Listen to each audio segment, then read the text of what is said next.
So back in 2015, as part of my filmmumentary short projects, I spoke to Claudia Wells, who starred as Jennifer Parker in the original Back to the Future. Up until now, I'd not released this interview because the connection failed halfway through, and we didn't manage to talk to each other again for some months. In fact, I think it was almost a year. And then the second time I spoke to Claudia, again, the connection failed. But what I'm going to do is I'm going to upload what I've got. I've edited it down to the salient points, and I'm going to put it on my Patreon site for all of you guys and girls to listen and enjoy. So I hope you enjoy it, and here it is.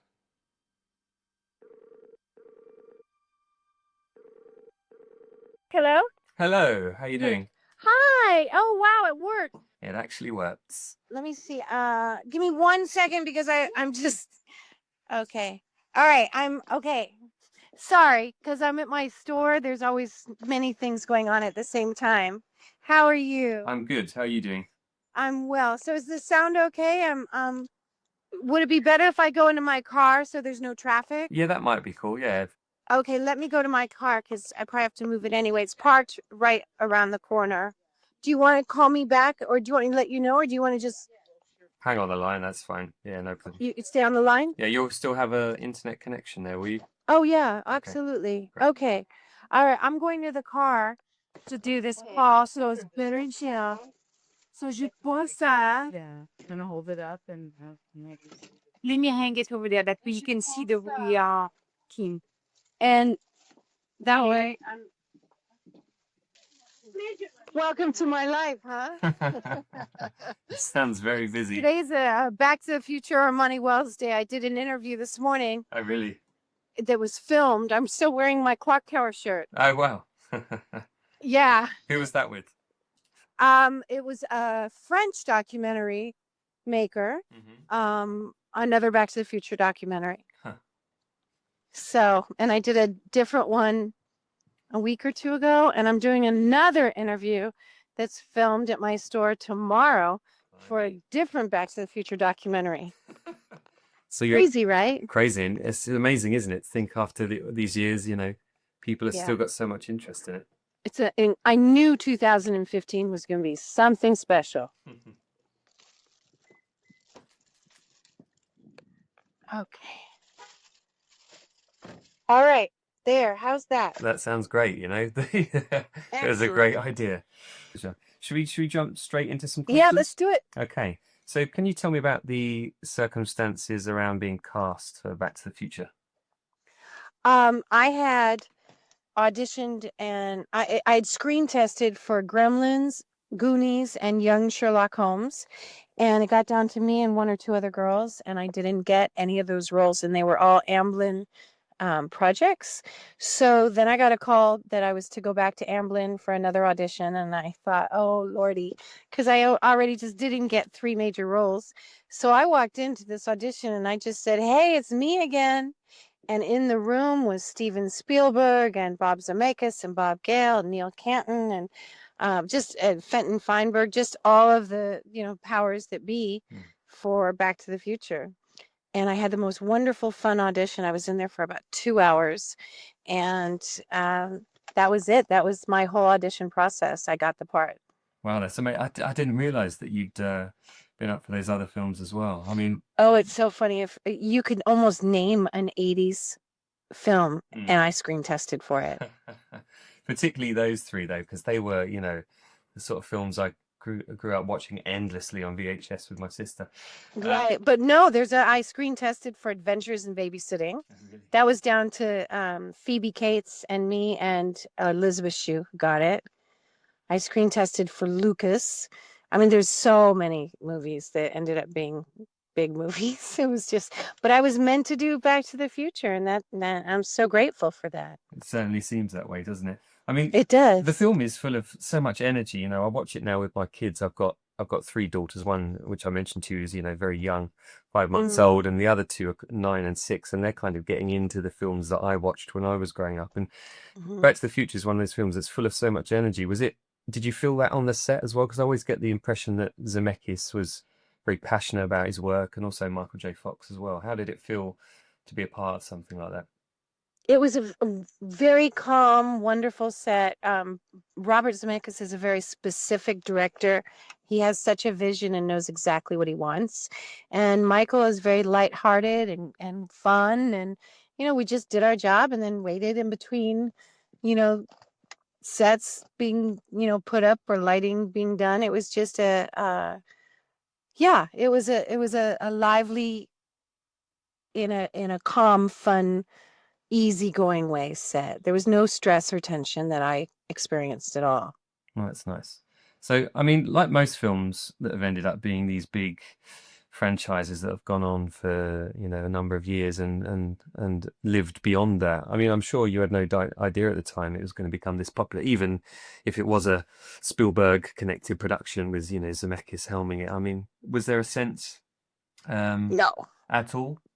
no one had a clue. Not anybody. No one had a clue what this film would end up being. And it still boggles my mind in such a glorious way. I'm still just blown away by the kindness I get from people all over the world, and the joy that I can bring people just because I was in it. It's just an amazing addition and blessing to my life. That's great. I mean, It's true. despite, it being quintessentially 80s in so many ways, the film has this sort of timeless quality about it, doesn't it? I mean, can you put that down to anything in particular? I think because it's family and everyone, I mean, who wouldn't want to know what their parents were doing in high school or why their parents turned out a certain way, and if they could go back and, tweak things or fix certain situations or experiences, how it would affect their parents' lives, which then in fact would affect your life. I mean, I think it's a timeless concept and, you know, craving almost. So I think that's why every generation finds something about it to love. I mean, I've got little 5-year-old fans that are just loving it. And I've had grandmas and grandpas who love it. And then, I've people my age and everyone in between. But it's just, I don't know. I think it just also brings about like a sweetness to life, Mm. a purity of love and finding people and connection and making it work, surviving. Mm. Yeah, I just think it's got all those qualities that we can all relate to in any age. I think you're right, and I think obviously the casting had a massive amount to do with it. Hmm. It just seems like one of those kind of rare perfect storm moments, doesn't it, where everything's came Yeah, together. absolutely. Yeah. Very well put. That's exactly right. I've heard from a lot of people that it was just a perfectly cast film. Mm. And talking of the casting, I know that you were unable to be in the sequels due to personal reasons, but many regard you as the best because you're the original Jennifer Parker. Yeah. Is that something you get told? Because I know you attend conventions and things occasionally. I love going to conventions and appearances. Yeah, I hear that a lot. And I think it's nothing about Elizabeth Shue because she's a brilliant actress in everything she's ever done.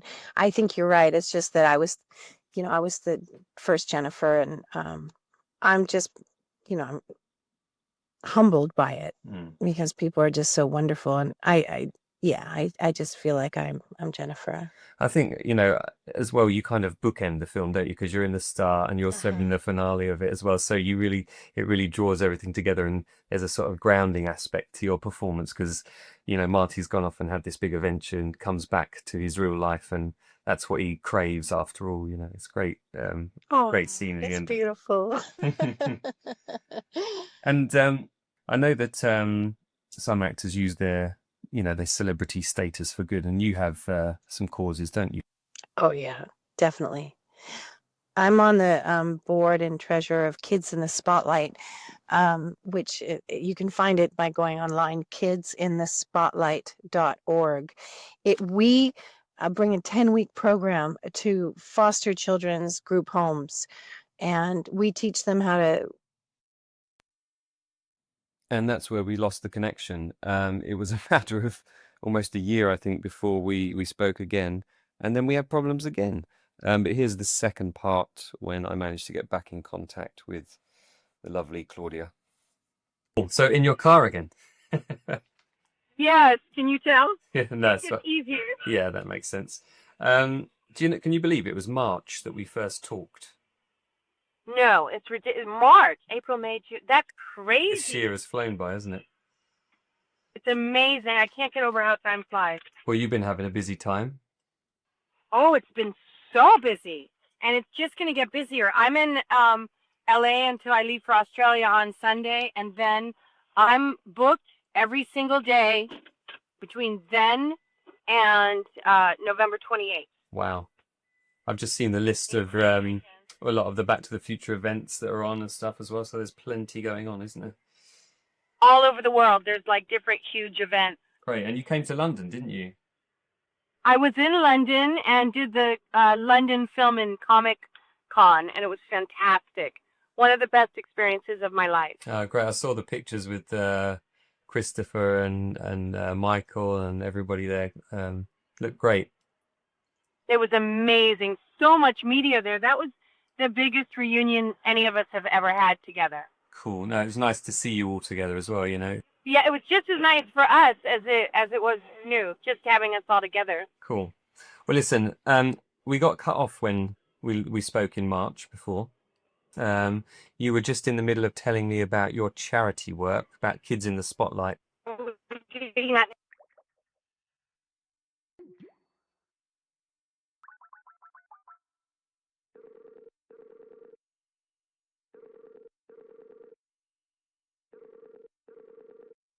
funny every time we start talking about the kids?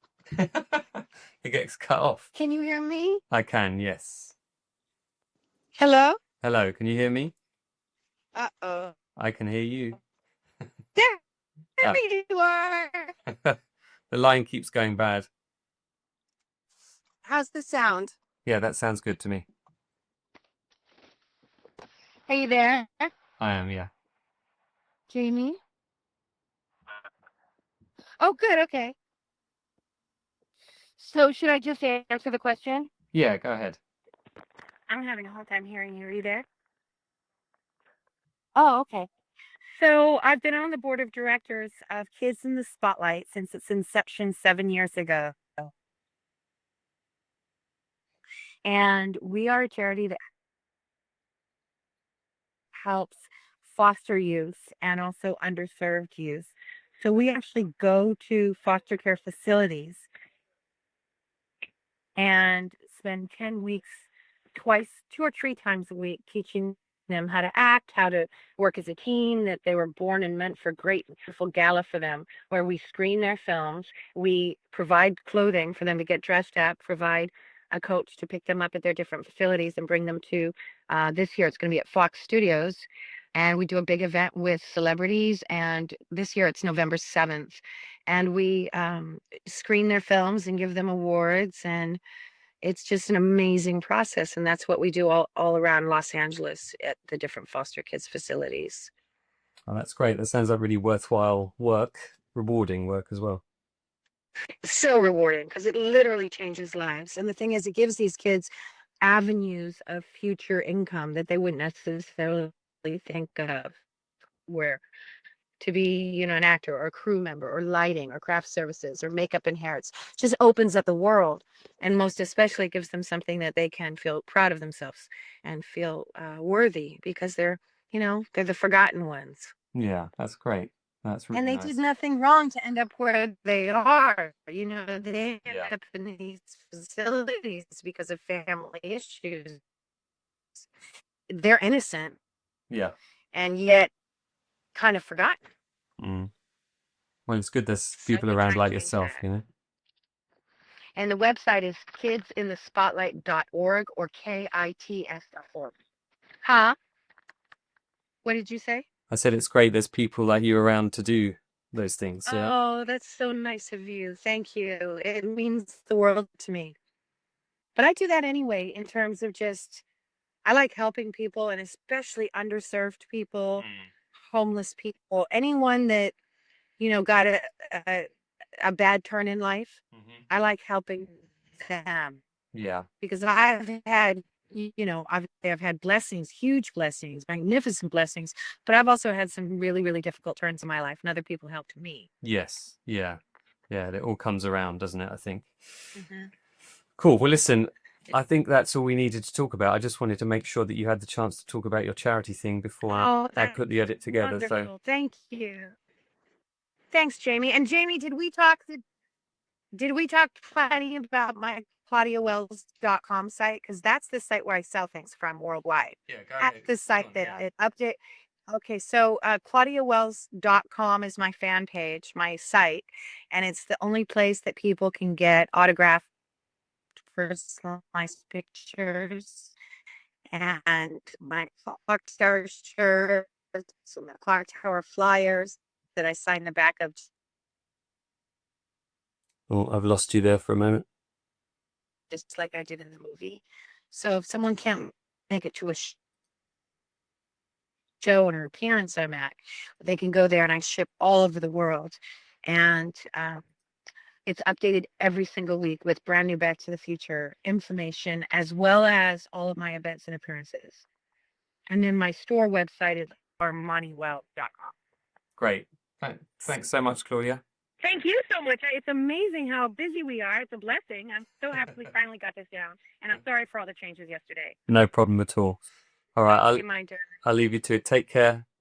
You too. And let me know. Send me a link when Yeah, you're will going to do. put it out, if you please. Great. Thanks, darling. Take Bye. care. Bye-bye.